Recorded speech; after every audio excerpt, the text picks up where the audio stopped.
자, 안녕하십니까. 지금으로부터 2025학년도 소프트웨어 중심대학 사업 성과 공유회 및 서울시 청소년 스마트폰 및 디지털 정신건강 실태 포럼 행사를 시작하겠습니다.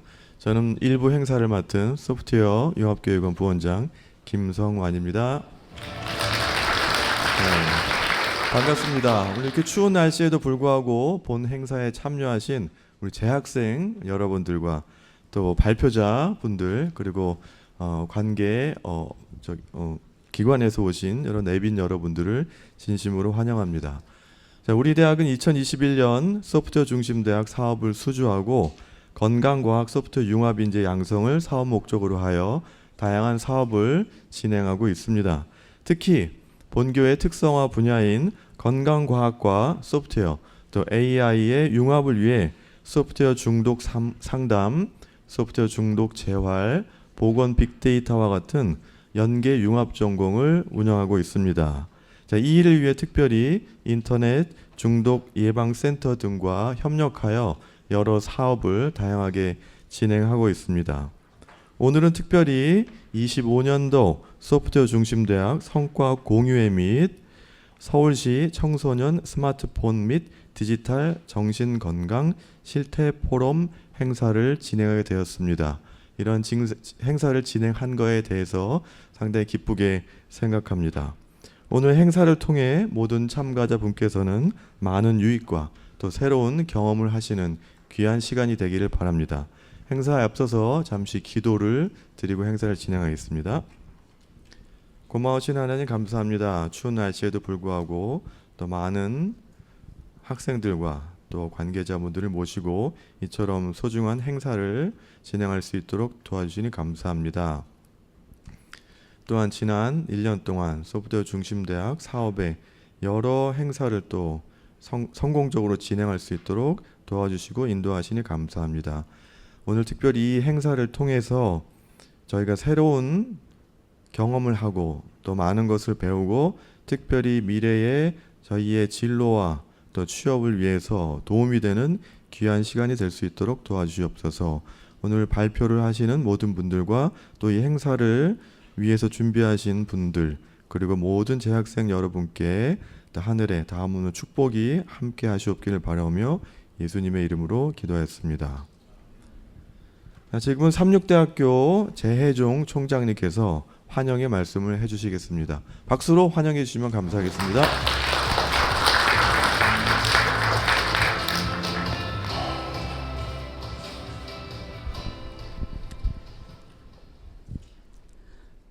여러분 안녕하십니까? 안녕하십니까? 안녕하십니까? 예, 추운 겨울이지만은 열정이 느껴지는 공간인 것 같습니다. 특별히 우리 학생들이 초롱초롱한 눈으로 이 자리에 함께하니까 추위가 다 사라지고 뜨거움이 느껴지는 아침입니다. 오늘 2025학년도 소프트웨어 중심 대학 성과 공유회에 함께해 주신 모든 분들을 진심으로 환영합니다. 삼육대학교는 지난 2021년 소프트웨어 중심 대학 사업에 선정된 이후 건강한 지역사회를 위한 소프트웨어 건강과학 융합 인재 양성을 목표로 지난 5년 동안 열심히 사업을 추진하고 달려왔습니다. 그동안 본교는 교육과정 개편, 비교과 프로그램 운영, 산학협력 강화 등을 통해 전 교생이 소프트웨어 융합 역량을 갖출 수 있는 기반을 체계적으로 다져왔습니다. 오늘 성과 공유회는 지난 5년 동안의 노력과 성장이 집약된 결과를 함께 확인하는 뜻깊은 자리입니다. 소프트웨어 캡스톤 디자인, 산학협력 공동 프로젝트, 소프트웨어 동아리 활동, 소프트웨어 연계 전공 등 다양한 프로그램을 통해 학생들이 이루어낸 성과들을 발표하고 전시함으로써 우리 대학의 소프트 교육이 어떻게 발전해 왔는지를 한눈에 살펴볼 수 있을 것입니다.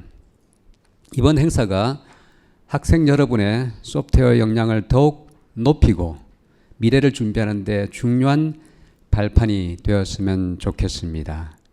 결국은 우리 모두는 그동안의 경험치로 살아갑니다. 어떤 환경에서 어떤 경험을 했는지는 우리가 미래를 살아가는 데 있어서 중요한 자산이 될 것입니다.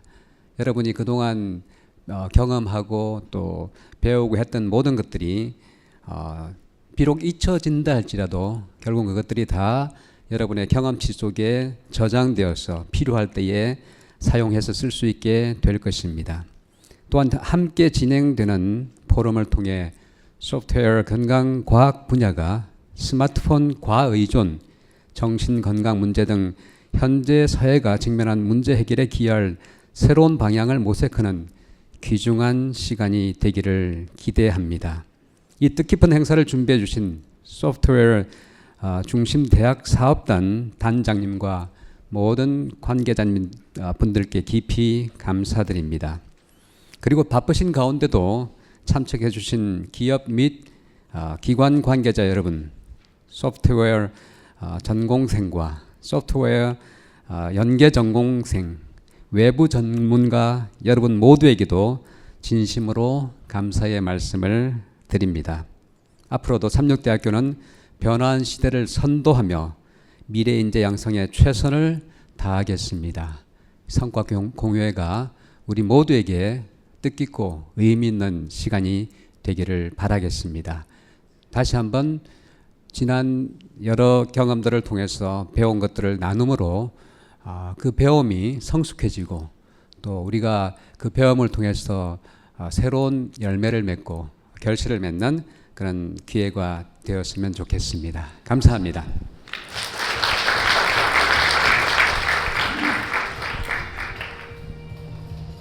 네, 다음은 소프트웨어 융합교육원 오덕신 원장님께서 본 행사의 개요에 대해서 설명해 드리겠습니다. 박수로 환영해 주시면 감사하겠습니다. 네, 여러분 안녕하십니까? 날씨가 추워서 걱정을 많이 했는데 그래도 뭐 견딜만한 것 같습니다. 요즘 워낙 그 시대가 빨리 바뀌고 그다음에 우리의 미래가 어떻게 될 건지 여러분도 걱정이 되지만 전 국가적으로 전 세계적으로 좀 변화의 그 한 가운데 서 있는 것 같습니다. 지금 우리 대학이 2021년도에 소프트웨어 중심 대학에 감사하게 선정이 되어서 지난 5년 동안 다양한 분야의 그 소프트웨어 교육도 하고 연계 전공도 강화했는데 오늘 이 자리에서 5년 동안 또 특별히 지난 올해 1년 동안 한 것을 우리가 한번 나누는 자리가 상당히 의미가 있다고 생각이 듭니다. 국가와 사회를 여러분 뉴스나 각종 매체를 통해서 아시겠지만 너무나 빠르게 변하고 있습니다. 과연 우리의 전문 직업의 그 의미가 계속 이어갈 수 있을까 할 정도로 AI와 소프트웨어가 빠르게 우리 사회에 들어왔고 여러분의 미래와 진로에도 이것을 접목하지 아니하면 살아날 수 없다 하는 정도의 위기감과 또 하나의 기대감이 있는 그런 시대라고 생각이 듭니다. 그런 의미에서 오늘의 이 행사는 우리 지난 1년 동안 우리가 진행된 소프트웨어 캡스톤 디자인이라든지 산학협력 프로그램이라든지 소프트웨어 동아리 활동, 연계 활동, 각종 경진대회 등 우리가 했던 모든 사업들이 작지만 이렇게 이루어지는 하나의 전시라고 볼 수 있습니다. 특별히 오늘 소프트웨어 건강과학의 융합을 주제로 또 우리 시립 창동 인터넷 중독 예방 상담 센터와 저희가 5년 동안 꾸준히 같이 협력을 했는데 또 우리 관련 학과와 같이 연계해서 오늘 오전에 이런 그 토론이 진행된 것은 참 감사하게 생각이 듭니다. 특별히 이런 그 전문가들이 참석하신 분들이 시대의 변화와 우리 학생들이 앞으로 미래에 우리의 진로를 어떻게 결정하는 거에 대한 또 중요한 그 정보의 교류의 장이 됐으면 좋겠다고 생각이 듭니다. 또 2부에 있어서는 저희가 그동안 우리 산학협력 프로젝트를 통해서 우리 학생들이 참 많은 성과를 냈습니다. 여러분이 밖에 보시면 알겠지만 프로젝트 경진대회와 캡스톤 경진대회 등 다양한 우리 학생들의 성과가 발표될 예정입니다. 또 학생들의 창의성 문제와 해결 능력을 직접 확인할 수 있습니다. 제가 기업과 그다음 산업체에서 이렇게 그 대표나 또 우리 진로를 그 담당하는 분들과 대화를 해보면은 어느 전공을 했거나 어느 대학을 나왔느냐는 별로 중요시 여기지 않더라고요. 뭘 할 수 있느냐를 중요하게 생각합니다. 그래서 여러분들이 지금 가지고 있는 전문 영역에다가 소프트웨어와 또 앞으로 이 AI 분야의 역량을 강화한다면 여러분의 앞길은 훨씬 더 밝게 이루어지라고 생각이 듭니다.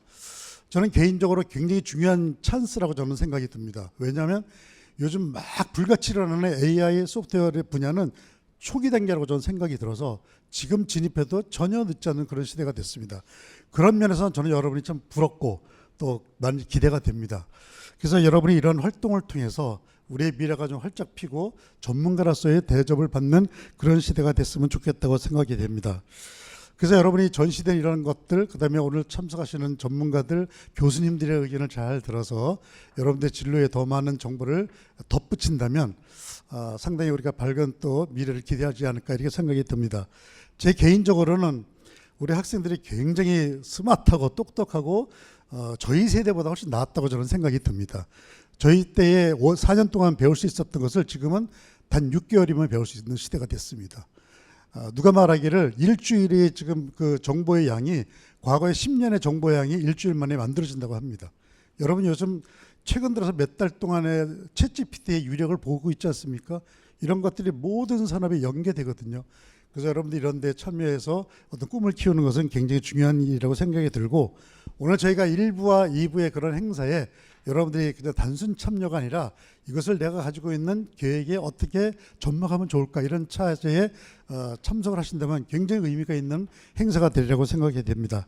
그래서 이번에 소프트웨어 페스티벌이 단순한 성과 발표를 넘어서서 우리 대학 또 여러분의 미래의 방향을 제시해주는 그런 뜻깊은 행사가 되고, 이것을 토대로 여러분이 참 발전하는 계기가 되기를 바라면서 오늘 행사의 개요를 말씀드리겠습니다. 감사합니다.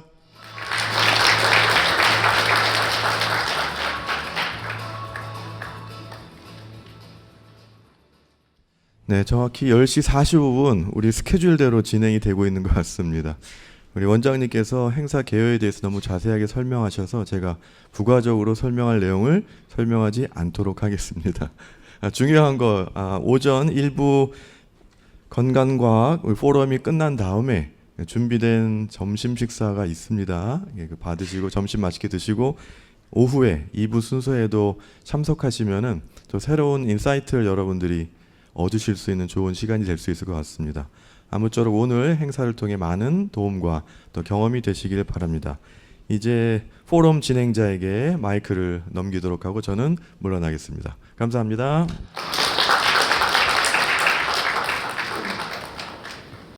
네, 안녕하십니까. 창동 인터넷 중독 예방상담센터 상담치유팀장 김경희입니다.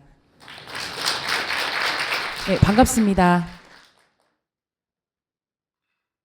예, 우리 센터는 인터넷 과다 사용으로 인해 어려움을 겪고 있는 청소년들을 대상으로 과의존 예방 및 맞춤형 정책을 실현하고 삼육대학교가 서울시로부터 위탁받아 운영하는 청소년 인터넷 스마트폰 중독 예방 상담 전문기관입니다.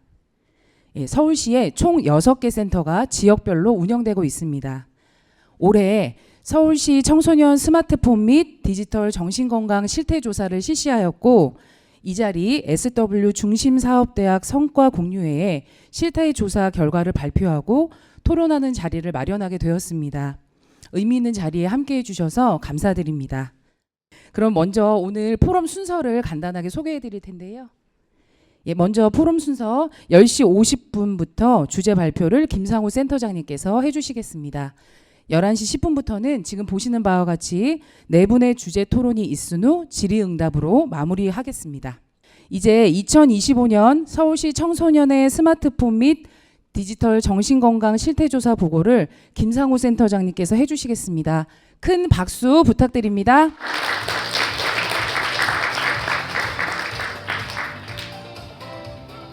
네, 금일 포럼 주제 발표를 맡은 김상우입니다.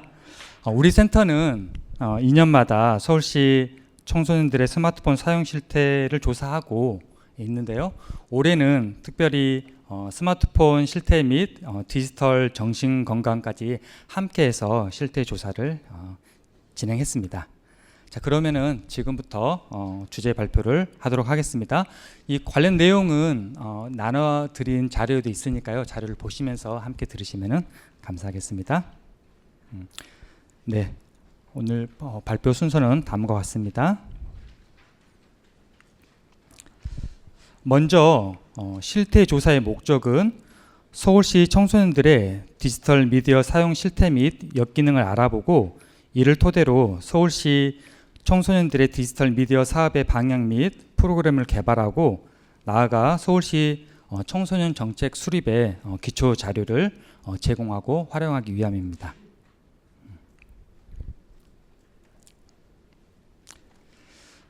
조사 개요는 보시는 바와 같은데요. 총 957명의 대상으로 조사를 실시하였습니다. 자, 조사 결과에 대한 주요 내용을 살펴보겠습니다. 먼저 서울시 청소년들의 스마트폰 과의존율은 39.8%로 작년 대비 0.9% 상승하였습니다. 요 작년 대비라는 말은 우리 센터에서 실태 조사를 한 그 비율에 봤을 때에 0.9% 상승하였습니다. 성별로 살펴보면은 고위험군은 여학생이 더 높게 나타났고 잠재적 위험군은 남학생이 상대적으로 더 높게 나타났습니다. 학년별로는 고위험군과 잠재적 위험군 모두 고등학생에서 가장 높게 나타났습니다.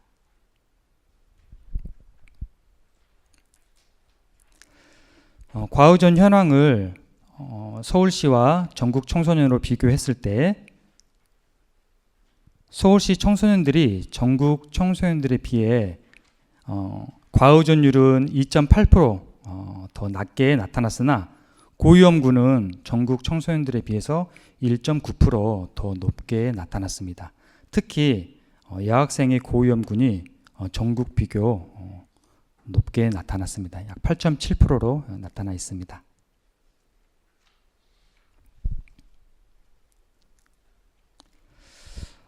스마트폰 과의존 하위 유형에 따라서 좀 말씀드리려고 하는데요.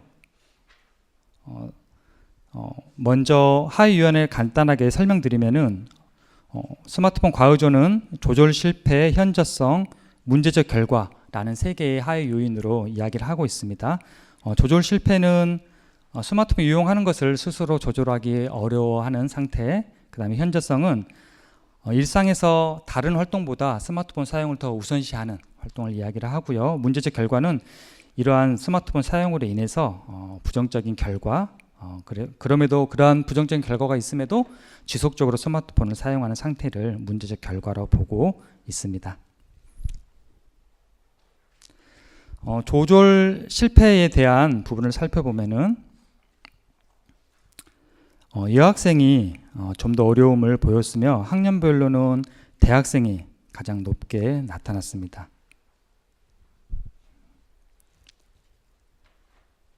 자, 현저성의 경우 역시 여학생이 남학생에 비해 더 높게 나타났으며 학년별로는 고등학생이 가장 높게 나타났습니다. 마지막으로 스마트폰 과의존으로 인한 문제적 결과에 대한 부분은 역시 여학생이 더 높게 나타났습니다. 자, 이러한 결과는 스마트폰 과의존 부분에서 남학생에 비해 여학생들이 더 큰 어려움을 호소하고 있지 않느냐라는 부분들을 좀 생각해 볼 수 있을 것 같습니다. 반면 매체 이용 시간을 살펴보면은 여학생에 비해 남학생들이 훨씬 더 많은 이용률을 보이고 있습니다. 그래서 위 부분과 이 매체 이용 시간과를 좀 종합해서 살펴보면은 디지털 미디어 과다 사용에 대한 인식이 여학생들에 비해서 남학생들이 좀 더 낮게 갖고 있지 않는지 조심스럽게 좀 예측해 볼 수 있겠습니다. 즉 민감도 자체가 남녀 차이가 있는 것으로 보여집니다.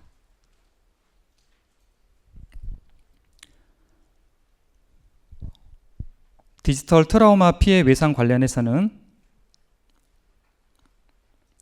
위험군과 문제군 모두 남학생이 더 높게 나타났습니다. 특히 이제 고등학생 군에서 좀 높게 나타났고요. 사이버 윤리 의식은 여학생이 남학생에 비해서 더 낮은 윤리 의식을 가지고 있는 것으로 나타났고, 학년으로는 고등학생이 좀 더 낮은 것으로 나타났습니다. 지각된 스트레스 수준은 여학생이 남학생보다 더 높은 것으로 나타났고요. 학년별로 고등학생이 가장 높게 나타났습니다.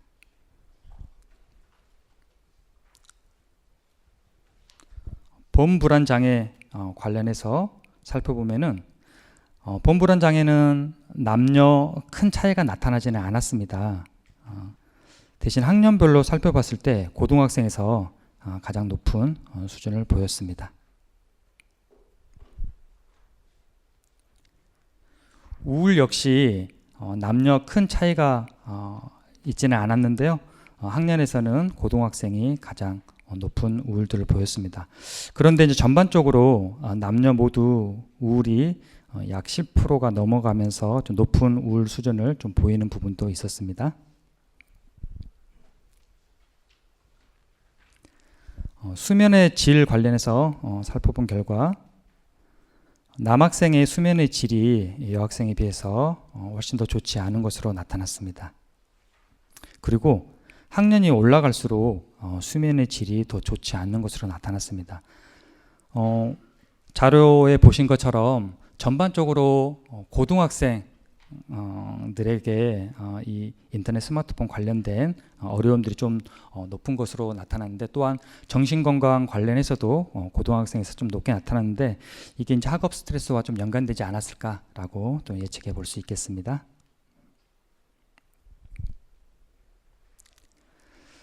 그리고 친구 관계 만족도, 학교 생활 만족도, 가정 생활 만족도 거의 다 비슷하게 약 80% 이상이 다 만족하는 것으로 나타나 있습니다. 그래서 학교 생활이나 가정 생활, 또 친구 관계 이런 부분들에서 크게 어려움은 없는 것으로 보여집니다. 다음은 실태조사에 대한 논의 및 재원인데요. 이 부분은 토론으로 이어갈 내용이어서 제공해드린 자료로서 확인하시면 좋을 것 같습니다.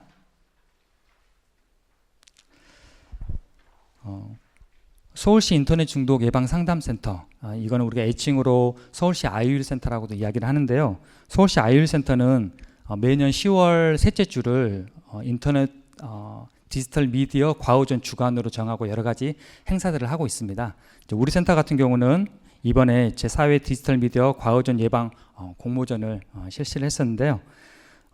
극복 수기와 여러 가지 슬로건들이 많이 들어왔었는데, 그 중에 몇 가지 소개해드리면은, 제가 이제 텍스트 마인드로 좀 해놨는데, 주로 디지털, 스마트폰, 핸드폰 이런 이제 말들이 많이 나왔는데, 슬로건 관련해서 몇 개 좀 소개해드리면은, 폭삭 의존해서 망했수다. 요즘 드라마 관련해가지고 만든 것 같아요. 잠깐 내려놓음, 평생의 여유. 손에서 놓지 못한 스마트폰, 당신의 삶도 놓치고 있습니다.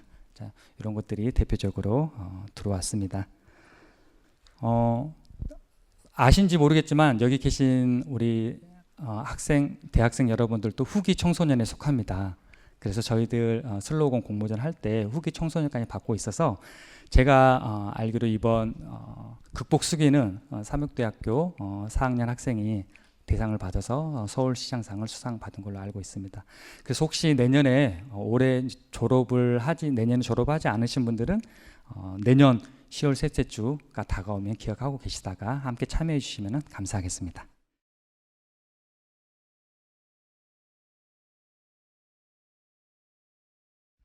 자, 이것으로 2025년 서울시 청소년의 스마트폰 및 디지털 정신건강 실태조사 주요 결과에 대해서 주제별표를 마치도록 하겠고요.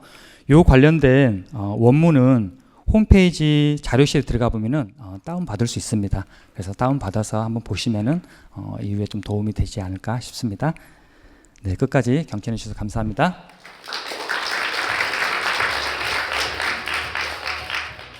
네, 그러면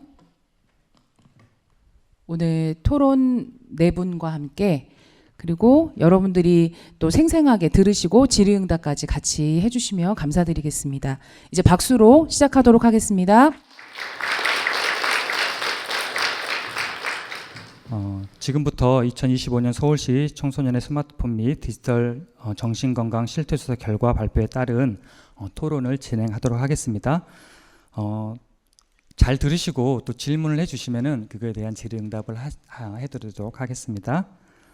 먼저 토론의 순서는 실태조사 관련 내용에 대한 제언으로 서경현 교수님께서 토론을 해주시고 이어서 논평과 제언으로 이건호 교수님께서 이어서 진행하도록 하겠습니다.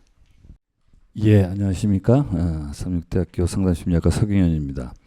조금 전에 저희 팀장님께서 소개하실 때 제가 한국중독상담학회장이라고 말씀하셨는데 제가 5년 전에 한 2년간 상담학회장을 한 적이 있고요. 지금은 아니고요. 그때 한 5년 전에는 제가 지금 창동 아이센터 운영위원장을 하고 있었습니다. 사실 이제 저희가 소프트웨어 중심 대학을 받아왔을 때 또 저희가 또 IT 강국이고 디지털 시대에 살면서 이 글로벌하게 저희 리딩 그룹에 있는 부분들입니다. 그래서 그런 부분이지만 거기에 이제 약간의 부작용이 있고 또 거기에 이제 중독이나 과의존, 중독이란 말을 또 청소년 대상으로 쓰지 않는 게 좋겠다라고 하는 부분들이 있었는데 또 이 부분에서 이 부작용이 될 수 있는 부분을 또 아유센터가 그런 것들을 하다 보니까 실태 조사를 한 부분인데 청소년 스마트폰 사용 시간들 뭐 이런 실태를 조사하면 여러분들도 의식하겠지만 조사에서 나온 내용보다는 훨씬 더 본인도 의식하지 않고 그다음에 또 소셜 디자이빌리티라고 사회적으로 바람직한 식으로 응답하려고 하기 때문에 그거보다도 훨씬 더 많을 수 있다. 뭐 여기 저 자료집에 보면 뭐 외국 같은 경우에도 자기 보고 방식보단 30-40%는 플러스해야 되지 않느냐. 마약 같은 경우는 마약 사범이나 아니면 어떻게 조사된 것보다는 한 10배 이상은 봐야 되지 않느냐.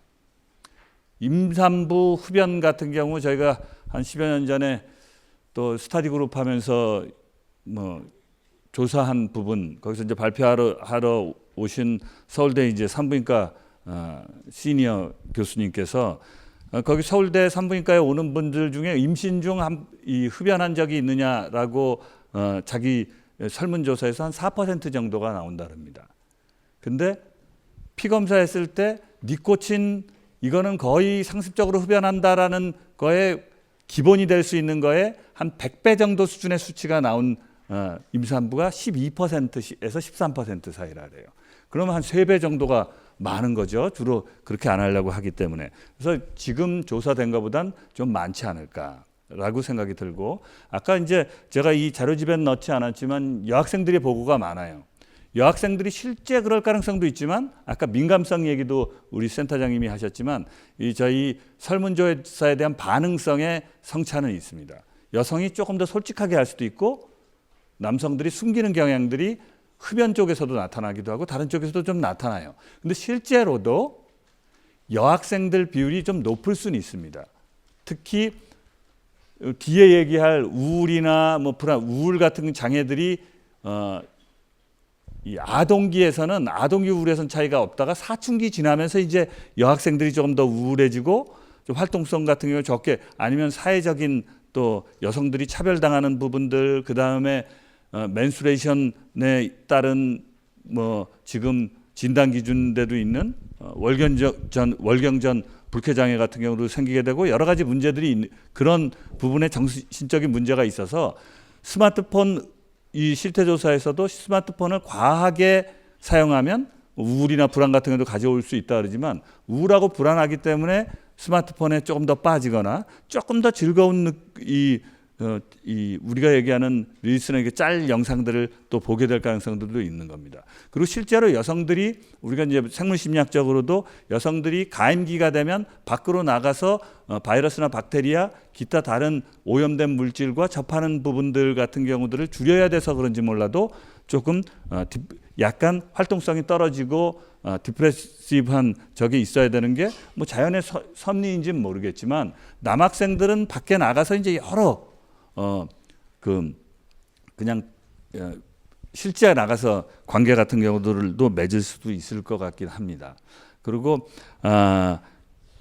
일단은 또 청소년기에 저희가 이제 집중하는 이유 같은 경우가 여기서도 제가 말씀드렸지만 사실 뇌는 한 생후 한 1년 정도 되면 굉장히 많이 발달하는데 이 그 전두엽 같은 경우는 충동 조절이나 추상적인 추론을 하게 돼야 되는 저거는 지금 적어도 20대는 넘어야 완성이 됩니다.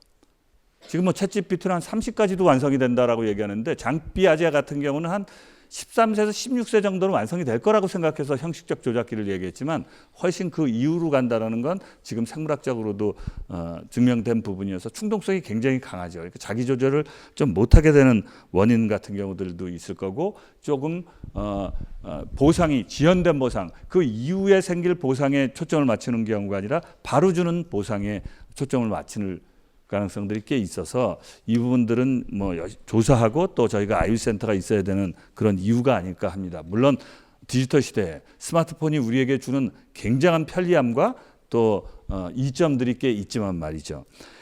게다가 이제 그 디지털 트라우마에 대한 부분, 뭐 지금 실태 조사에 따르면 뭐 청소년 22.1% 뭐 이렇게 얘기가 나오는데 이게 이제 우리나라도 뭐 다문화 학생들 청소년들이나 또 여성이나 그러니까 마이너들이 게다가 기타 다른 또 차별을 받을 수 있는 저게 어디에서 많이 나오느냐 이 이제 디지털 우리가 스마트폰 보다가 아주 극단적인 그래서 이제 그 부분들을 방어하기 위한 극단적인 또 페미니스트들이 생기기도 하고 또 극단적인 그거를 공격하는 또 저쪽도 있고 그래서 저희는 원래 이제 이 온라인이나 인터넷이나 아니면 스마트폰일 땐 장애로 봤을 땐 게임의 문제예요. 근데 이제 그 SNS 하면서 거기에서 굉장히 충격을 받는 또 차별적인 특히 얘기 안 하면 여러 가지의 우리가 얘기하면 소수의 사람들 아니면 자기가 갖고 있는 열등감을 그냥 남이 보면 멀쩡하고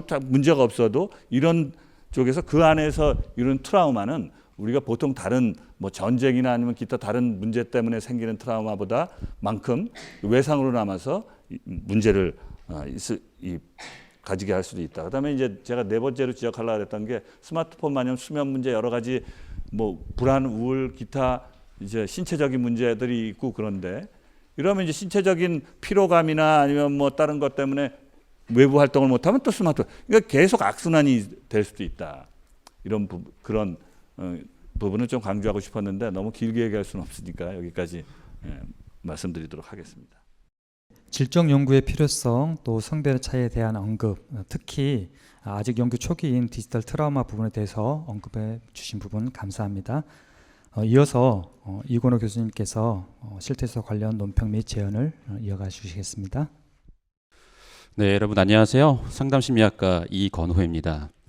오늘 특별히 서울 청소년 스마트폰 및 디지털 건강 실태 조사와 관련돼서 스마트폰 과의존과 또 특별히 정신건강 요인을 종합적으로 측정했다는 부분에서 의의가 되게 크다고 생각합니다.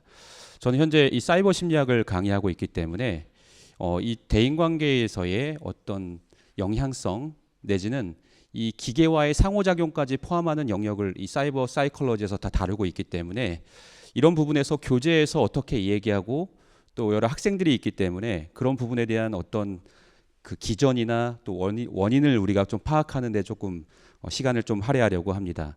특별히 연구에서 제시한 이 과의존의 정의를 보았을 때 조절 실패 내지는 현저성 그리고 문제적 결과라고 하는 이 부분은 우리가 교재에서도 보았듯이 Problematic Smartphone Use라고 하는 PSU의 개념과도 부합합니다. 그렇기 때문에 이 스마트폰 과의존은 우리가 단순한 사용의 시간의 문제가 아니라 정서의 조절 그리고 자기 통제의 실패 더 나아가서는 사회적 관계의 대체까지도 연결되어 있는 복잡한 심리적 행동의 현상이라고 우리는 이해할 수가 있습니다. 특별히 제가 이 결과를 좀 보면서 특별히 스마트폰 과의존 위험군이 39.8%다라고 하는 이 통계를 보았습니다. 센터장님께서 이 서울시와 또 전국 이렇게 비교를 해주셨는데 제가 이 최근에 이제 연구들을 보면서 국세학술지 논문에서 말하는 수준은 어느 정도인가를 좀 한번 비교해 보고 싶었어요. 그래서 제가 좀 보다 보니까 지금 이 국제 메타 분석에서 보고된 청소년 PS의 평균 유병률이 23% 정도로 보이고 또 영국 청소년 대상 종단 연구도 있는데 다소 우리 이 서울 청소년의 어떤 사회교육 환경 속에서의 디지털 의존이 좀 더 가속화되고 있는 현실 속에서 우리나라가 조금 높은 수준이라고 하는 것을 좀 발견하게 되었습니다. 그래서 이런 부분에 대한 자기인식도 중요하고 특별히 자기인식이라고 하는 차원에서 여러분들이 스스로가 한번 스마트폰을 통제하려고 하는 노력들은 해보았을 거라고 생각이 들어요. 그런데 이런 문제인식을 하고 있지만 실제로 자기조절이라고 하는 부분에서는 굉장히 어려움을 경험하고 있는 것이 우리들의 현실이다라고 하는 것입니다. 이미 서경현 교수님께서 거의 다 이야기를 해주셨지만 잠깐 짧게 정리를 하면 PSU를 우리가 단순한 습관으로 보기보다는 부정적 정서를 해소하고 즉각적 보상을 얻기 위한 하나의 반복적 전략으로 해석을 할 수 있다라고 하는 것이죠. 실제로 여러분들이 스트레스를 많이 받거나 어떤 정서적인 문제, 사회적인 여러 다방면에서의 문제들이 발생했을 때 이 마음속에 불안이나 우울이 생길 때 안정을 얻기 위한 하나의 방편으로 사용한다라고 하는 것이죠. 그래서 저는 아까 서 교수님께서 얘기해 주셨던 이것이 다시금 수면 저하나 주의력 결핍이나 사회적 고립 등을 추구하는 연쇄의 효과를 일으키기 때문에 저는 이런 부분을 봤을 때 역설적 진정 기제이지 않나라고 하는 용어를 조금 생각해 봤고요. 거기다가 양가적 효과라고 하는 부분에서의 어떤 그 연구 결과들을 봤을 때 굉장히 이 PSU가 증가할수록 이런 불안과 우울의 어떤 선형적 증가 그리고 거기에 따른 여러 체인 효과가 있다라고 하는 부분은 우리가 한번 눈여겨볼 만한 부분인 것 같습니다. 특별히 이 보상적 사용과 관련되어 있는 이론이 있어요. 그래서 이 보상적 인터넷 사용 이론이라고 부르는데 이것은 결핍과 스트레스를 온라인 활동으로 보상하려고 하는 이런 문제적 사용에 연결된 부분인데 실제로 아까 그 연구 결과를 봤을 때 친구 관계나 가정, 학교 생활에서의 만족이 남학생이 다소 근소하게 높게 나오긴 했지만 이런 만족도가 낮은 집단일수록 과의존과 정서 문제가 높게 일어났다라고 하는 것은 우리가 한번 눈여겨볼 만한 부분이라고 생각합니다. 그래서 실제적으로 오프라인 관계 결핍이 온라인 상호작용 속에서 우리가 대체됨을 통해서 오히려 현실적 적응력은 더 떨어지는 현실이 됨을 통해서 실질적인 어떤 레질리언스라고 하는 정서적 회복력이 구축되지 못하는 구조적 문제를 계속 야기한다라고 하는 것이죠. 그로 인해서 어떤 수면의 경로에도 영향을 미치게 되고 여러분들이 이 PSU와 정신건강을 매개하는 주요 요인 중에 하나가 바로 이 수면이라고 하는 사실들을 여러 교재나 논문들을 통해서 알 수 있을 것이다 라고 생각이 듭니다. 그래서 저는 조금 이런 부분을 보았을 때 제가 한 가지 좀 눈여겨본 부분이 바로 있다면 윤리 부분이었어요. 그래서 저도 윤리와 관련된 이 IRB 위원을 하고 있지만 이 윤리라고 하는 부분이 철학과도 굉장히 긴밀한 연관성이 있어서 인간의 존재와 인식론, 이 가치론을 포괄하는 굉장히 포괄적인 학문입니다. 그런데 이 더 큰 문제에 있어서의 이런 파생 효과를 막기 위한 방법론으로 이런 윤리 교육에 대한 부분을 좀 제가 제안을 했고요. 이 뒷부분에 보면 디지털 시민성이라고 하는 용어들이 요즘 논문에 등장을 하기 시작했어요. 그래서 이런 부분에 대한 것과 더불어 자기조절 역량에 대한 부분들을 좀 우리가 공적인 부분에서 조금 더 다루기 시작한다면 이런 부분에 대한 조절이 좀 더 되지 않을까라는 생각을 했습니다. 특별히 이 자기보고의 한계와 객관적 데이터는 우리 서 교수님께서 이미 다 충분히 말씀해 주셨고 이 고등학생과 여학생이라고 하는 부분에서 가질 수 있는 여러 시사점들이 있다라고 생각을 하고 특별히 우리 센터장님께서 얘기해 주셨던 이 청소년 후기라고 하는 것은 발달적으로 자율성 욕구와 또래 관계의 중요성이 극대화되는 시기라고 얘기합니다. 여러분들 잘 아시다시피 이 에릭슨의 발달 단계에 따르면 이 정체성 확립의 가장 중요한 시기다라고도 얘기할 수 있는데 그만큼 이 스마트폰은 자기 표현 그리고 자신의 정체성 또 관계 유지의 핵심의 도구가 된다라고 하는 것이죠. 그렇기 때문에 이 심리학의 여러 트렌드 중에서도 최근에 우리가 배우고 있는 사이버 사이콜로지뿐만 아니라 요즘 그 한국 심리학계에 또 다른 새로운 분과가 생겼는데 이제 디지털 심리학 분과잖아요. 이런 부분에 대한 중요성이 조금 더 커지고 있다라고 하는 부분들을 인식하고 있으면 좋을 것 같습니다. 아마 여러분들의 그 나온 유인물들을 한번 보시면 될 것 같고요. 제 나름대로 이 여성에 대한 어떤 부분에 대해서 서 교수님이 다 이야기를 해주셨기 때문에 이 부분은 다루지 않겠고 실천적 재연의 방면으로서 학교 중심의 예방 교육에 대한 부분을 좀 강조하면서 아까 이 디지털 시민성이라고 하는 윤리 문제를 조금 더 강조하고 싶다라는 생각이 듭니다. 왜 그런가 하면 아까 이 트라우마적인 부분에서 외상 후 어떤 그 피해와 관련된 내용들이 또 나오기도 했는데 이와 밀접한 연관성이 이 디지털 시민성이라고 하는 윤리 문제와 더불어서 이제 중재가 가능하지 않을까라고 하는 개인적인 생각을 좀 해봤고요. 제한보다는 어떤 조절 쪽으로 좀 가는 게 현실이긴 합니다. 근데 실제로 제가 사이버 사이콜로지를 강의하면서 여러분들에게 얘기했던 여러 연구 주제들을 보면 이 세계적인 트렌드에서의 가장 효과적인 방법은 박탈이라고 얘기를 합니다. 그래서 조절보다는 박탈이 효과적으로는 가장 좋은 효과를 발휘하는데 실제로 이걸 박탈하고 살 수가 있는가라고 하는 문제에 대해서는 오늘날 우리가 사는 이 사회가 현대 사회가 이미 이 기기와 어떤 디지털 문명과 너무 밀접한 때에 따라서 여러분들은 이미 디지털 네이티브들이기 때문에 이런 부분들에 대해서 따로 뗄래야 뗄 수가 없다라고 하는 부분이죠. 그렇기 때문에 어쩔 수 없이 규제 중심이 아니라 자기 조절 역량에 대한 부분을 강조할 수밖에 없고 이에 따른 디지털 시민성, 윤리 의식까지도 강화하는 교육이 필요하지 않나라고 생각합니다. 때에 따라서는 이 고위험금 대상 맞춤 중재도 필요할 것이고 또 가정 및 지역 사회가 연계한 부분들을 실은 때에 따라서 이 부모와 자녀의 관계 속에서의 일관성 또 일관된 규칙의 어떤 온정적 모니터링을 통해서 이런 부분들을 조금 자기 조절력을 향상시킬 수 있지 않을까라고 하는 생각들을 해보게 되었는데요. 뭐 이거에 따른 여러 자체적인 이 지금 결과를 통해서 다양한 논문들을 만들어낼 수도 있을 거라고 생각이 들고요. 특별히 향후 센터 차원에서 조사를 할 때 우리 서 교수님 말씀하셨던 것처럼 자기보고 척도와 실제 사용 로그를 결합하는 이원 측정이 되었으면 좋겠고 또 종단 설계를 통한 인과적 설계에서의 추정도 필요할 것이다라고 생각을 해봤습니다. 또한 정책적 평가 부분은 또 이제 뒤이어서도 말씀해 주실 거고 아무쪼록 이런 그 스마트폰 또 과의존과 관련돼 있는 문제와 관련해서 우리 모두가 같이 또 스스로뿐만 아니라 이런 체계를 통해서도 접근해야 할 중요한 요인이라는 걸 이야기하면서 오늘 잠깐 논평을 마치고자 합니다. 감사합니다. 네, 디지털 우리나라 청소년의 디지털 의존의 가속화, 그다음에 문제 인식과 자기 조절 문제, 정신 건강과의 관계, 그다음에 새로운 이론으로 스마트폰 과의존 문제를 좀 해결해 나가자는 그런 설명과 특히 정책적 방향을 제시해 주신 부분 감사합니다. 다음은 게임 과몰입 문제 해결 방안 솔루션으로 박종순 대표님께서 토론해 주시겠습니다.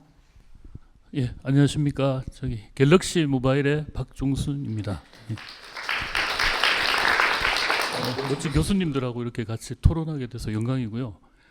오늘 보니까 저희가 마침 또 이렇게 플랫폼이 그 프리뷰 상태로 이제 완벽 오픈은 아닌데 어떻게 이렇게 소개하는 기회가 된 것 같아가지고 너무 뜻깊은 자리이기도 하고 앞으로 역사에 또 남을지 모르겠는데 그렇게 될 수 있도록 노력하려고 하고 있습니다. 저희가 지금 그 개발을 하고 있는 거는 저도 이제 오랫동안 그 게임 쪽 개발을 해 왔는데 그쪽 시장은 이제 거의 뭐 이제 과포화돼 가지고 엄청난 이제 경쟁들을 유발하고 있는 상황입니다. 그래서 저희는 이제 그쪽보다 저희 디지털 콘텐츠 쪽을 어떻게 하면 더 유용하게 쓸 수 있겠냐를 저희가 이제 삼육대 쪽에 많이 그 와가지고 하는 방법을 좀 모색을 하는 와중이었습니다. 그래서 와보면 되게 전문 그 교수님도 워낙 많으신데 어디 접목할 수 있을까 하면서 계속 저희가 이제 보여드리고 있는 상태입니다. 그래서 여러분들도 같이 한번 보시고 저희 플랫폼은 그 PC 기반으로 인터랙션을 하는 형태의 게임이라기보다는 저희는 이제 그 콘텐츠라고 많이 얘기하고 인터랙션 미디어라고 얘기를 좀 많이 하고 있습니다. 그 문제가 여러 가지가 있긴 한데 게임이라고 표기하면은 또 뭐 과몰입 아니면 뭐 여러 가지 또 중독 이런 얘기가 나올까봐 좀 피하려고 하는 의도도 있긴 합니다. 그리고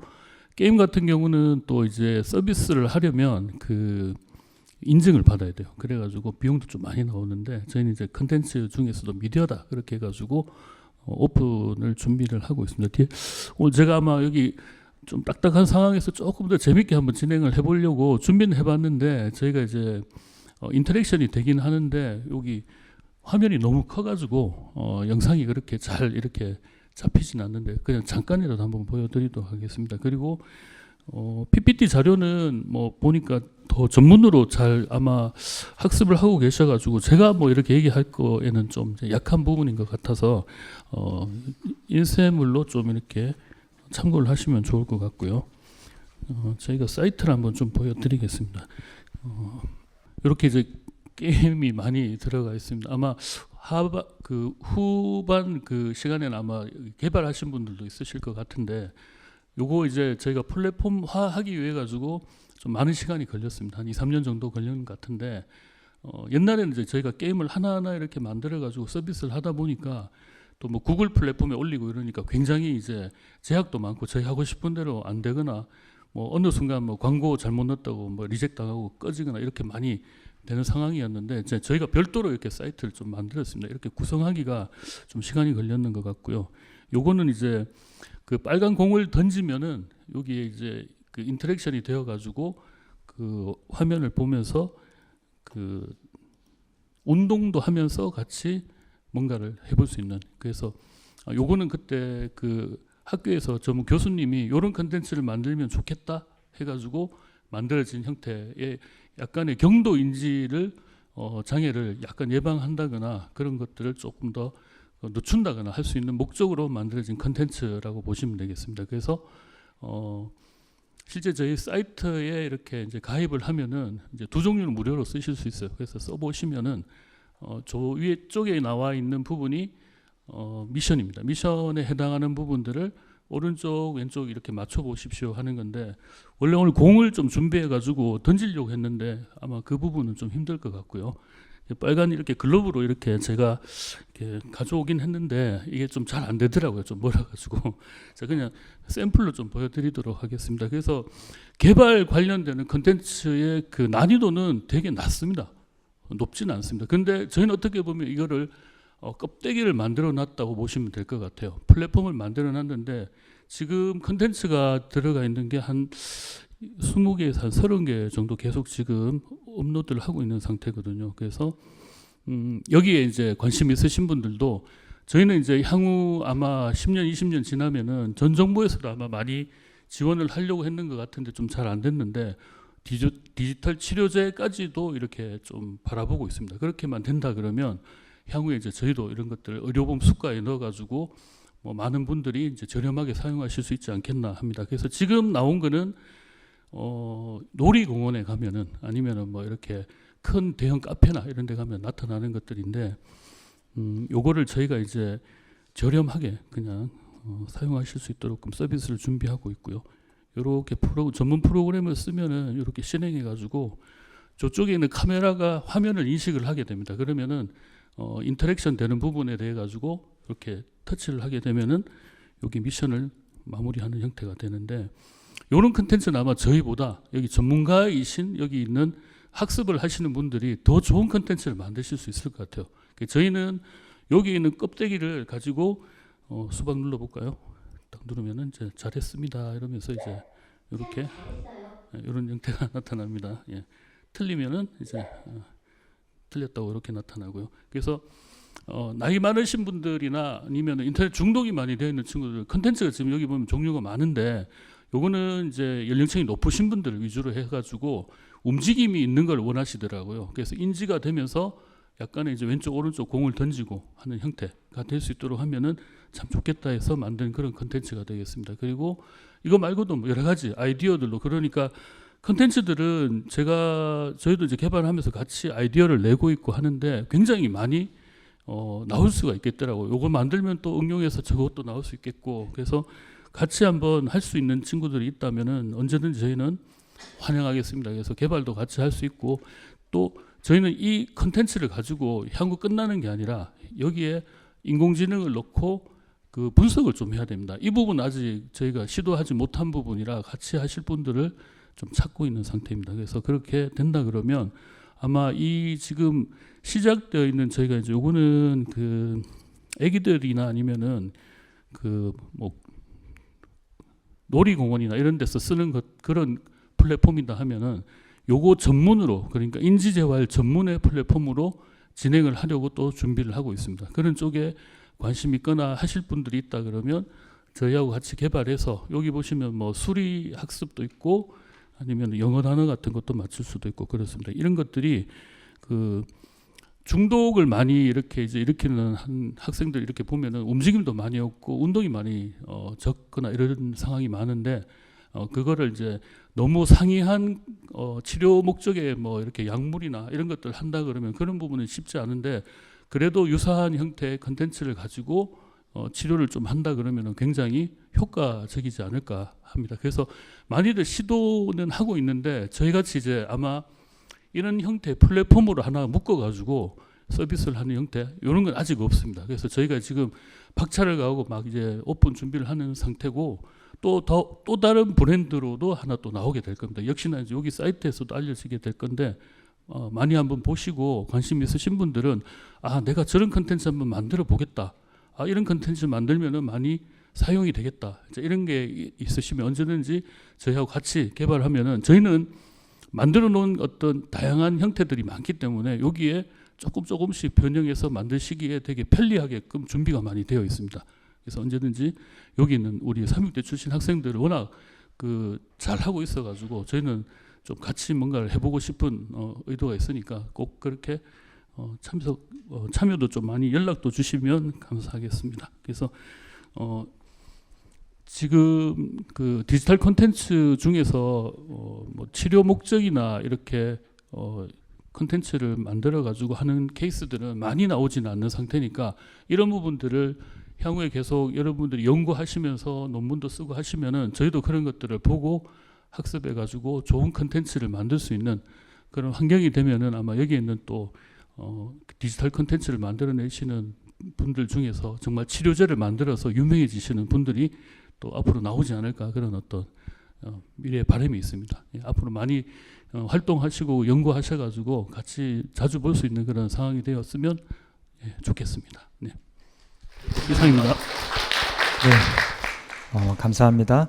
그 토론 우리 주제에 대한 내용을 살펴보시면은 그 억제보다는 회복, 게임 과몰입에 대해서 억제보다는 회복 그리고 제한보다는 균형 회복이라는 내용으로 그 해결책들을 이제 제시해 주셨는데요.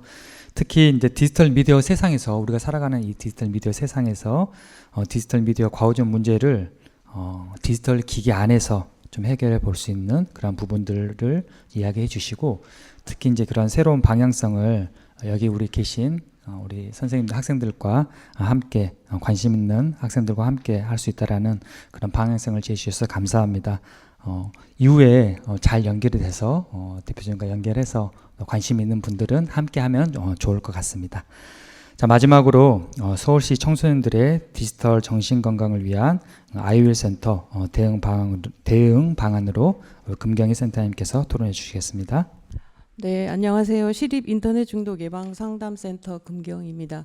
저희가 또 별칭을 가지고 있는데 아이윌 센터라고도 해요. 그래서 창동 아이윌 센터, 광진 아이윌 센터, 강서 아이윌 센터 이렇게 보라매 아이윌 센터 이렇게 불리기도 합니다. 명칭에서 보셨듯이 우리가 음주나 뭐 그다음에 흡연이나 이런 중독에는 이제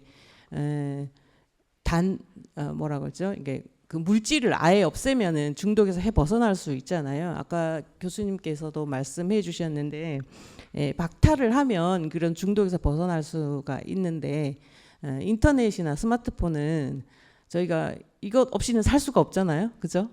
여러분 혹시 그런 경험 해보셨나요? 하루 정도나 1시간 정도 휴대폰 놓고 한번 생활해 보신 적이 있으실까요? 굉장히 궁금하죠. 그죠?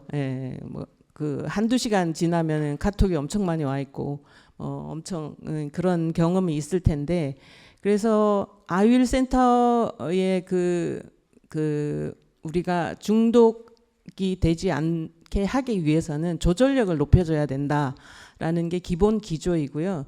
그래서 이제 아까 좀 전에 저기 교수님께서 말씀하셨는데 제가 굉장히 참 공감이 가는 얘기가 형식적 조작기가 굉장히 늦춰지고 있는 게 아닌가라는 생각이 들었어요. 저희 집에 30살이 넘는 딸이 하나 있어요. 근데 그 친구도 지금 엄마가 일을 하는데도 불구하고 핸드폰을 들고 다니면서 밥을 먹으면서 계속 이렇게 이제 과몰입에 되어 있는 상태가 있는데 30세 정도 되면은 이거 자기 스스로 조절해야 되는 거 아닌가? 뭐 이런 것들로 이제 가끔 다툼을 하기도 합니다. 그래서 이제 조절력이 할 수 있는 그런 나이가 좀 더 멀어졌다라는 그런 생각들이 되고요. 저는 이제 그 현장에서 우리 아이윌 센터가 어떤 걸 할 수 있을까라는 그런 생각을 해보았는데 이제 3가지를 말씀드리고 또 여러분들이 어떤 질문에 의한 답을 하도록 하겠습니다.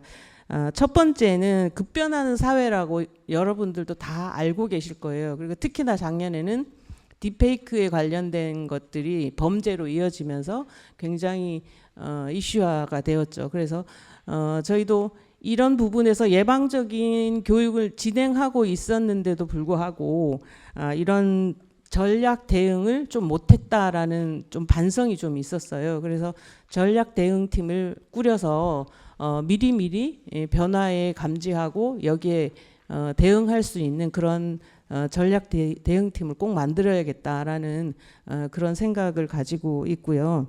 그다음에 두 번째는 가정과 기관과 기업이 좀 균형을 맞춰서 청소년들을 위해서 이런 미디어 디지털 과의전을 좀 해소해야 되지 않을까라는 생각이 들어요. 그러니까 현장에서 보면 상담을 하다 보면 거의 이제 뭐 부모님과의 관계, 그다음에 친구들과의 관계, 또 우리 센터에 오는 거는 인터넷 과몰입 때문에 오기는 하지만 전반적으로 볼 때는 그런 관계의 측면이 굉장히 브로드하게 펼쳐져 있거든요. 그래서 이게 청소년들만의 문제가 아니라 가정에서도 이걸 같이 함께 해줘야 되고 그와 함께 저희와 같은 기관들은 심리적으로 도움을 줘야 되고 또 더 큰 국가에서는 어떤 법 제정이나 이런 것들을 해줘야 되고 그렇다고 생각이 들어요. 그리고 기업들도 지금 좀 전에 이제 기업들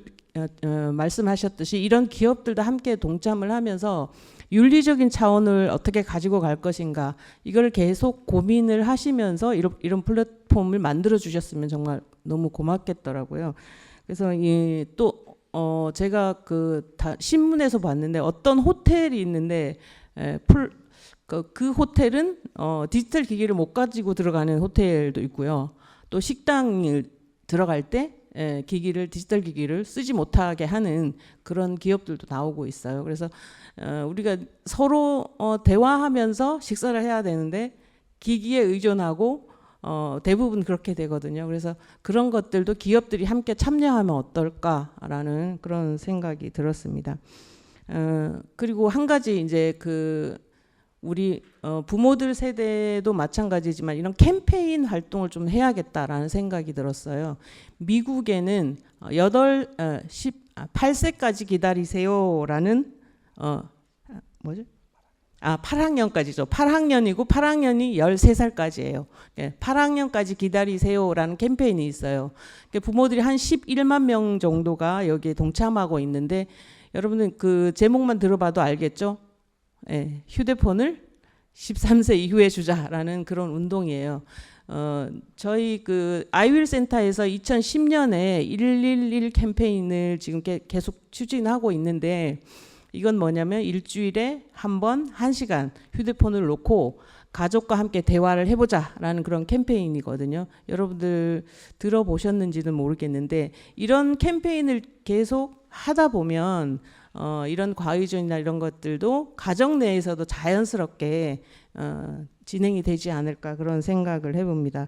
그리고 세 번째는 저희가 이제 상담센터이니만큼 전문성이 강화가 되어야 되겠죠. 그래서 지금 여러 가지 제안들을 주셨는데 굉장히 좋은 제안들 이렇게 같이 접목하면 좋겠다라는 생각이 들었는데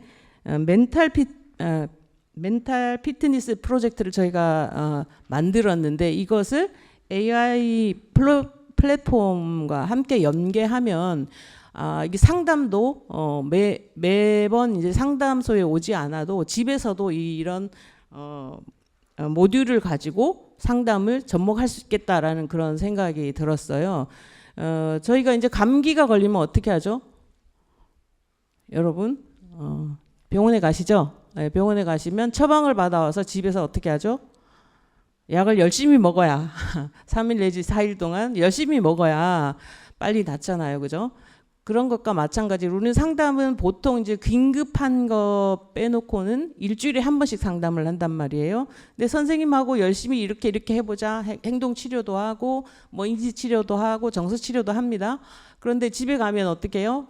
또 잊어버리게 되죠. 그런 것과 마찬가지로 집에 가서도 AI 플랫폼을 이용해서 자기를 계속 관찰하고 나는 이런 부분에서 굉장히 잘했어라는 칭찬도 받고 오늘은 못했는데 내일은 또 실천해 볼까 이렇게 집에서도 계속 할 수 있는 그런 것들이 되지 않을까라는 생각이 들어서 저희 프로젝트하고 AI 플랫폼이 만나면 굉장히 좋은 시너지가 날 것 같아요. 그래서 요 세 가지 제안 드립니다. 네, 마치겠습니다. 네. 자, 급변하는 디지털 환경 변화에 대해서 가정, 기업 또는 기관들이 연계하고 인식 변화를 캠페인을 통해서 인식을 변화하는 그런 부분과 멘탈 피트니스라는 프로그램을 통해서 새로운 실행 전략 등을 제시해 주셔서 감사합니다. 저 같은 경우는 개인적으로 저도 현장에서 상담을 하는데요. 부모님들이 가장 많이 물어보는 것 중에서 하나가 언제 아이들한테 스마트폰을 주는 게 가장 좋나요? 이제 이 부분입니다. 사실 그 부분에 대해서 고민이 참 많았는데 외국에서는 8학년까지는 기다려주세요라는 캠페인을 한다고 합니다. 물론 우리가 이제 디지털 원주민들이 이 스마트폰을 사용하지 않고 살기 참 어렵지만 우리도 이런 부분에 대해서 한 번쯤 다시 생각해 봐야 되지 않을까 그런 부분들을 함께 생각해 보는 시간이었습니다. 자, 이상으로 모든 토론을 마치고 지금은 질의응답을 갖도록 하겠습니다. 혹시 토론자들이 우리 토론해 주신 분들이 이야기해 주신 내용을 들으면서 또는 다 이야기는 못했지만 여기 자료를 제공한 내용 중에서 나와 있는 부분들을 가지고 궁금한 점 있으시면은 토론을 질문을 해주시면은 그 관련해서 우리 응답을 드리도록 하겠습니다. 많은 분들을 수업이 또 12시 이후에 이어져야 되는 걸로 알고 있어서 오랫동안 하기는 어렵고 2명에서 3명 또 많을까요? 네, 혹시 궁금한 점 있으시면은 질문해 주시면은 네, 마이크. 센터장님 발표에서 질문 드리고 싶은 게 있는데 그 멘탈 피트니스 프로젝트나 AI 기반 상담 어플리케이션 활용에 대한 부분에 대해서 질문 드리고 싶습니다. 그 AI 상담 어플을 통해서 청소년들이 반복적으로 훈련할 수 있다는 점이 인상적이었는데요. 이 기술이 쓰인다면 상담자와 내담자 사이의 대면 상담 관계가 좀 약해지지 않을까 하는 걱정도 드는데 실제 상담에서 이런 어플과 같은 도구를 사용할 때 상담 관계를 해치지 않으면서도 효과적으로 활용하려면 어떤 점을 고려하거나 유의해야 하는지 알고 싶습니다. AI 뭐 이런 것들이 발전하면서 그런 상담사들이 가장 우려한 부분이 이런 부분인 것 같아요. 이러다가 우리 상담사 일 못하는 거 아니에요? 컴퓨터한테 다 뺏기고 뭐 이런 걸 굉장히 많이 들었기는 했는데 어디까지나 이건 상담의 보조 도구로 사용이 되어야 되고요. 여러분 이런 겁니다. 제가 옆에 계시는 김상호 센터장님을 한번 예를 들어서 해볼게요. AI가 김상호 센터장님이랑 나누는 대화와 상담 선생님이 오늘 어땠어? 라고 하는 이 느낌은 굉장히 다르거든요. 그래서 이런 부분에서 상담하는 선생님과 하는 그 상담과 AI와 하는 상담은 굉장히 다르다라는 것을 말씀드리고 싶고, 그다음에 상담에 왔을 때 말을 하지 않는 내담자들이 굉장히 많아요. 왜 그럴까요? 부모님 손에 이끌려서 오기 때문에 난 안 하고 싶은데 하면서 이렇게 거의 대화 안 하고 한두 마디 하고 가는 친구들도 있거든요. 물론 대학생들은 그러지 않겠지만 그런 친구들을 이런 그 AI 플랫폼을 이용하면, 선생님 지난번에 갔는데요, 이걸 했는데 이건 되고요, 이건 안 되고요, 오히려 더 대화를 할 수 있는 장이 더 많아지고 이것을 이용해서 더 라포가 더 형성된다고 저는 생각이 들거든요. 그래서 이런 도구들과 이런 것들을 저희가 이제 상담 장면에서 라포 형성을 하기 위해서 엄청나게 많은 것들을 많이 시도는 해요. 뭐 인형을 갖다 놓고 한다던가, 뭐 카드를 갖다 놓고 한다던가 그렇기도 하는데, 또 가장 익숙한, 청소년들에게 가장 익숙한 AI 플랫폼이 같이 상담과 접목을 한다면 상담 효과는 굉장히 높아지지 않을까, 그런 생각이 듭니다. 네. 질문에 답변이 됐나 모르겠네요. 네, 제가 뭐 들었을 때는 현재 지금 초기 단계에서는 AI 플랫폼 자체가 상담을 계속해서 이어가는 게 아니고 하나의 도구로서 상담자들이 같이 사용하는 그러한 부분으로 나가야 되지 않느냐라고 이야기를 해주신 것 같습니다. 앞으로는 또 이게 AI 기술이 더 발달하면은 또 다른 방향이 정해질 수 있겠지만, 지금은 과도기이기 때문에 그러지 않을까 싶습니다. 네, 혹시 또 다른 질문 있으실까요? 네. 저도 AI 관련해서 질문이 있는데 어떤 분한테 질문할까 하다가 이제 이건우 교수님께서 보상적 사용으로 이제 인터넷이나 스마트폰을 쓴다고 하는 분야에 대해서 묻고 싶은 하나의 최근에 사례가 있었거든요. 10월 27일쯤에 이제 오픈 AI 챗GPT의 회사에서 분석 보고서를 냈는데 8억 명의 이용자 중에 0.15%가 자살 사고를 보고했다고 했어요. 8억 명이 0.15%라서 총 120만 명이고, 이 중에 0. 몇몇 %는 이제 다른 정신장애로 공병 진단될 수 있는 이야기를 전했다고 했거든요. GPT가 모델이 발달함에 따라서 5에 가서는 이제 자기가 그런 얘기를 들어주고 나서 정신건강의학관 이쪽으로 연동하는 서비스가 구현이 잘 되긴 하지만, 구형 버전을 사용하다 보면은 특유의 긍정 편향 때문에 오히려 더 이렇게 들어주기만 하다가 내담자를 또 악화시킬 수 있는 행동이 유발할 수도 있어서, 이렇게 오히려 우울한데 이거를 GPT한테 털어놓으러 가는 현상에 대해서는 이제 관련돼서 연구를 하는 사람 입장에서 어떻게 보고 계신지 질문하고 싶었습니다. 네, 요즘 제가 한 기사를 보다 보니까 사람이 죽고 나서 공개할 수 없는 것 중에 한 가지가 뭐냐면 GPT와 대화한 내용은 절대로 공개할 수 없다, 이런 이야기가 있어요. 실제로 대학생들을 대상으로 조사한 여러 연구를 보니까 뭐 SNS 이런 게 문제가 아니라 GPT와 대화한 내용은 절대로 얘기할 수 없다라고 하는 부분이 요즘 특별히 여러분들 같은 디지털 네이티브 시대에 사는 여러분들에게 적합한 거라고 생각을 합니다.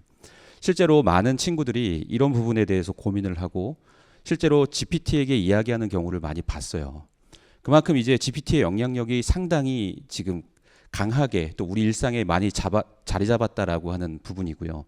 실제로 이제 사이버 사이콜로지를 강의하는 입장에서는 실은 이제 대인관계 상호작용의 중요성, 어떻게 보면 이전에는 사회심리학이었는데 이제는 사이버 공간이라고 하는 또 다른 확장된 익스텐디드 리얼리티가 이제 우리의 주 공간이 되었고, 여기서 이제 얻어지는 여러 부작용적인 요소도 상당수가 많이 있고요. 실제로는 이제 기계 자체도 실은 우리가 스마트폰으로 지금 간주하고 있지만 모든 것들이 인터넷을 기반으로 작동되는 기기들, 실은 요즘은 이제 IoT라고 해서 인터넷 오브 띵스라고 해서 같이 연결되어 있는 커넥션이 되게 중요하거든요. 그러니까 모든 기계조차도 실은 이제 아날로그적인 어떤 그런 부분에서 이제는 물체가 다 인터넷으로 연결되는 초연결 사회가 되어가고 있는 게 오늘날의 현실입니다. 실제로 여러 학자들도 굉장히 우려하는 부분들이 되게 많이 있어요. 그래서 이런 부분들에 대해서 앞으로의 10년을 어떻게 아냐까지 얘기해요. 당장 1년과 2년을 우리가 알 수 없는데 라는 이야기들도 많이 하고 있죠. 실제로 이런 부분에 대해서 지금 학생들이 굉장히 많은 이야기를 하고 있는 거, 그리고 우리가 상담이라고 하는 부분을 우리가 모두 배우고 있지만 이 서로 상자의 말씀담에 서로 상자는 말 그대로 나의 안에 있는 그 담에 있는 그 한자어, 그죠? 불화를 어떻게 풀어내는 상대가 있어야 되는데 그냥 벽을 보고 이야기를 해도 효과성이 있다라고도 이야기하는 연구가 있어요. 그런데 이 AI에게 이야기를 했을 때 얻는, 실은 요즘에는 최근에는 AI와 애인 관계를 맺고 AI와의 연인 관계를 유지해서 결혼까지 하는 케이스들이 등장하면서 그런 어떤 정서적 부분에서의 충족도 주고 있는 게 사실이라고 하는 거죠.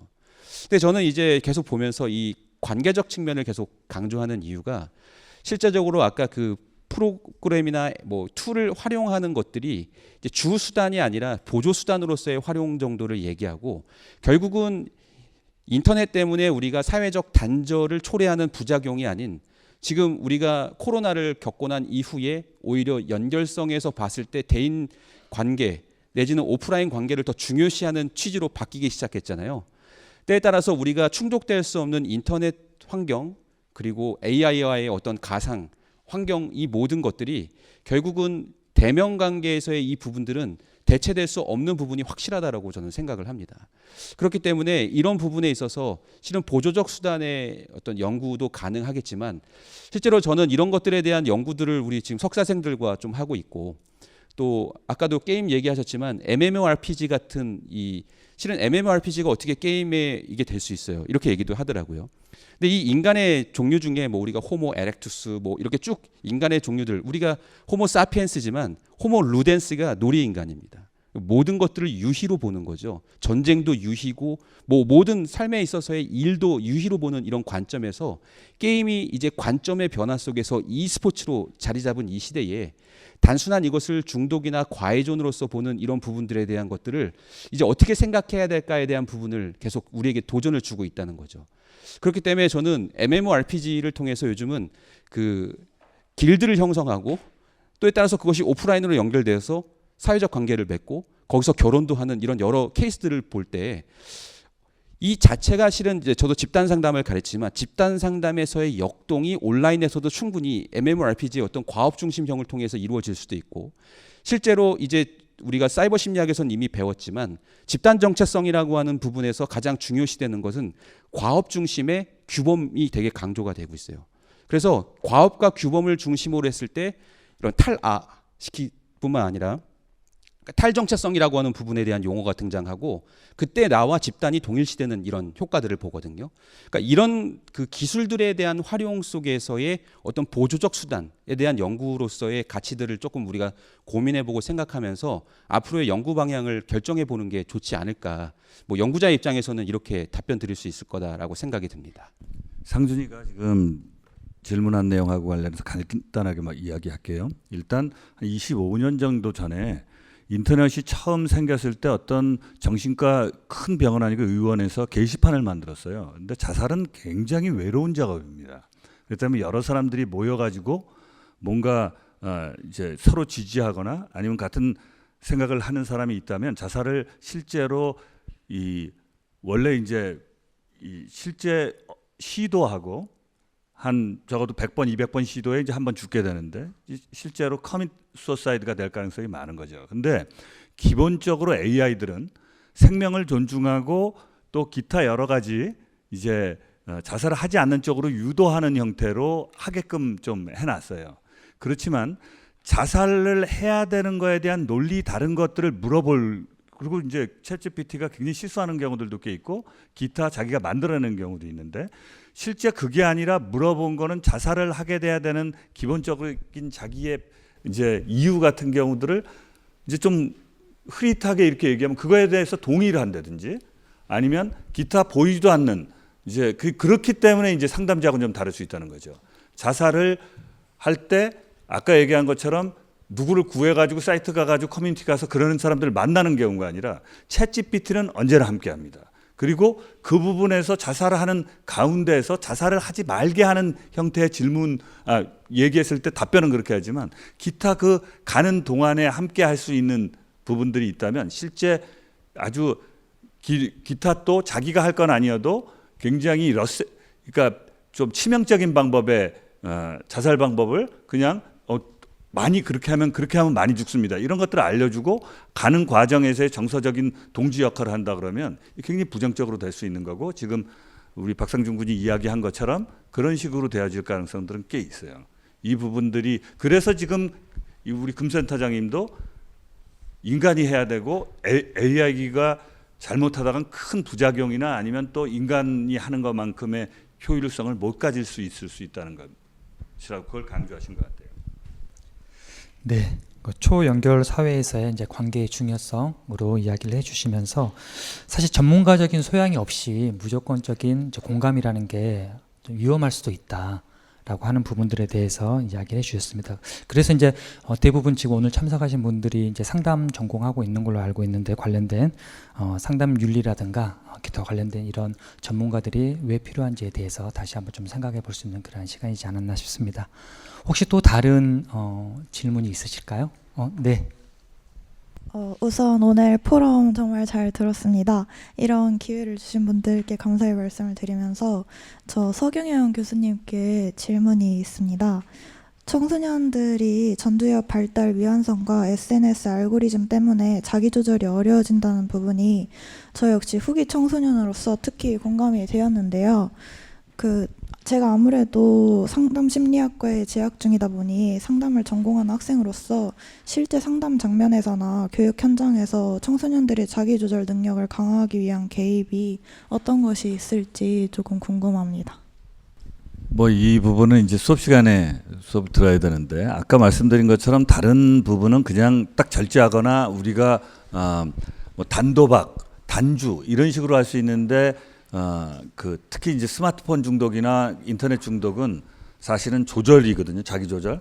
그래서 자기 조절을 뭐 이제 그럴 때 정서 조절, 뭐 인지적인 다른 전략들 이런 것들 굉장히 많은데 그런 부분들은 수업 시간이라든지 아니면 기타 공부하면서 많이 배우게 될 거예요. 좋은 아주 그런 것들을 알고 싶어하는 좋은 동기를 가졌다고 생각이 듭니다. 하여튼 개인적으로 또 찾아오면 또 여러 가지 자세히 말씀드리도록 하겠습니다. 네, 우리 시간이 다 돼서 이렇게 마치도록 하고요. 우리 긴 시간까지 함께해 주신 우리 참석자분들, 토론자분들 모두에게 감사의 말씀 드리면서 모든 토론을 마치도록 하겠습니다. 감사합니다. 네, 감사합니다. 오늘 논의한 다양한 의견을 바탕으로 청소년들의 디지털 과의존 문제를 예방하고 해소하는데 저희 창동 인터넷 중독 예방 상담센터는 현장에서 더욱 힘쓰도록 하겠습니다. 긴 시간 함께해 주셔서 진심으로 감사드립니다. 나가실 때 센터에서 선물을 준비했습니다. 받아가시면 감사하겠습니다. 네, 오늘 모두 감사드립니다.